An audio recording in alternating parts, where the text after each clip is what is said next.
نحمدہ ونصلی علی رسول الکریم رب اشرح لی صدری ویسر لی امری واحلل عقدۃ من لسانی یفقہوا قولی لا ایمان لمن لا امانۃ لہ ولا دین لمن لا صلاۃ لہ ولا صلاۃ لمن لا طہور لہ انما موضع صلاۃ من الدین کموضع الراس من الجسد۔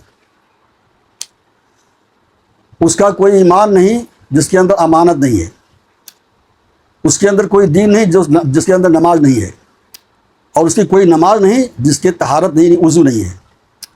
نماز کی دین میں وہی حیثیت ہے جو انسانی جسم میں سر کی حیثیت ہے۔ معزز دوستو، یہ بہت مختصر سی حدیث آپ کے سامنے میں نے پیش کی ہے۔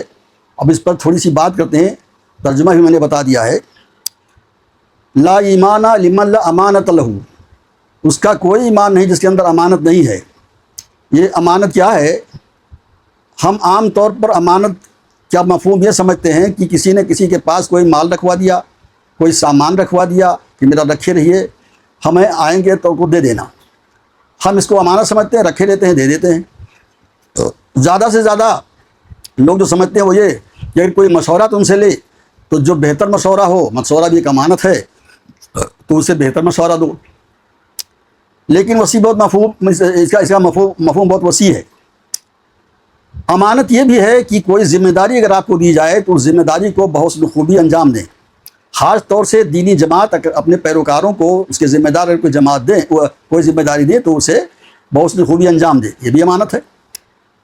اس طرح سے بہت ساری باتیں امانت میں ضمن میں آتی ہیں، لیکن ایک سب سے بڑی امانت جو ہماری نگاہوں سے گزر رہتی ہے وہ ہے اللہ کا دین۔ اللہ کا دین بھی ہمارے لیے ایک امانت ہے۔ انا عرضنا الامانۃ علی السماوات والارض والجبال فابینا ان یحملنها واشفقن منها وحملها الانسان۔ ہم نے اس امانت کو آسمانوں اور زمین اور پہاڑوں کے سامنے پیش کیا، لیکن وہ ڈر گئے اور وہ لینے پر تیار نہیں ہوئے۔ انسان نے اسے اٹھا لیا۔ یہ امانت، اللہ کی دین ایک امانت ہے، وہ قرآن کی شکل میں ہے۔ اور دین کی امانت ہم دو طریقے سے ادا کر سکتے ہیں۔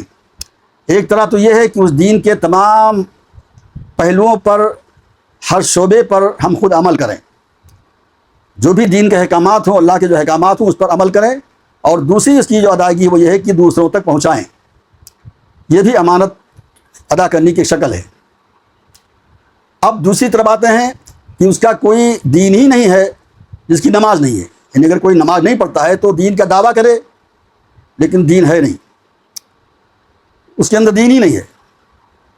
اس کی تائید میں اور باتیں بھی ہیں، جیسے بین العبد و بین الکفر ترک الصلاۃ، بندے اور کفر کے درمیان نماز ہی دیوار ہے۔ نماز نہیں رہے گی تو کفر اور مسلمان میں کوئی کافر مسلمان کوئی فرق نہیں رہ گیا۔ اور اس کی کوئی نماز نہیں ہے جس کو طہارت جس نے نہیں کیا ہے۔ آج ہم دیکھتے ہیں وضو کے سلسلے میں بہت غفلت ہوتی ہے ہم سے، ہے کچھ لوگ اہتمام کرتے ہوں گے، لیکن اس کے باوجود غفلت بہت زیادہ ہے۔ ہم اس کی زیادہ وہ نہیں پیش کریں گے، کوئی تمثیل ہے میرے سامنے تمثیل، لیکن نہیں پیش کریں گے۔ ہم یہ چھوڑ رہے ہیں آپ کی نگاہ پر کہ دیکھیں، آپ خود غور کریں اپنے لیے بھی اور اپنے بغل میں بیٹھے وضو کرنے والے کو بھی دیکھیں، اور وضو کے احکام جو ہمیں معلوم ہے اسے دیکھیں۔ اب اگر وضو نہیں ہے تو پھر نماز ہی نہیں ہے۔ اور نماز کی حیثیت دین میں وہ ہے جو انسان کی جسم میں سر کی حیثیت ہوتی ہے۔ اب اگر نماز نہیں ہے تو دین نہیں ہے۔ اب ایک آدمی بہت لمبا ترنگا، گورا چٹا، بہت مضبوط، دیکھیں اسے لوگ ڈر جائیں، روب غالب ہو جائے اس کا، لیکن اگر اس کا سر کاٹ لیا جائے تو مردہ جسم سے کون ڈرے گا؟ اس پہ آ کے چڑیاں بیٹھیں گی، کوے بیٹھیں گے۔ اگر ہماری نماز نہیں ہے تو یہ حال ہمارے دین کا ہوگا۔ اگر ہمیں اپنے دین سے کچھ بھی محبت ہے، کچھ بھی شغف ہے، تو ہم اس بات کا زبردست خیال رکھیں کہ پہلے ہماری نماز درست ہو، اس لیے کہ اللہ تعالیٰ کے ہاں تمام اعمال سے پہلے نماز ہی کے بارے میں سوال ہوگا۔ اب اگر ہماری نماز وہاں صحیح اتری، ہم اپنے آپ کو نمازی کی حیثیت سے پیش کر سکے، اور پھر اس میں بھی نمازوں کی جو مقتضیات ہیں اسے بھی ہم نے ادا کیا ہوگا، تو پھر معاملہ آسان، اور پھر سارے معاملات آسان ہوتے چلے جائیں گے۔ بس اتنی سی بات مجھے کہنی تھی۔ اب اس میں ایک بار تو میں خود اللہ سے دعا گو ہوں کہ اللہ تعالیٰ مجھے بھی اس پر عامل بنا دے، اور میرے تمام سامعین کو اس پر عامل کر دے، تاکہ ہم اس حدیث کے تقاضے کو پورا کر سکیں۔ وآخر دعوانا ان الحمد للہ رب العالمین۔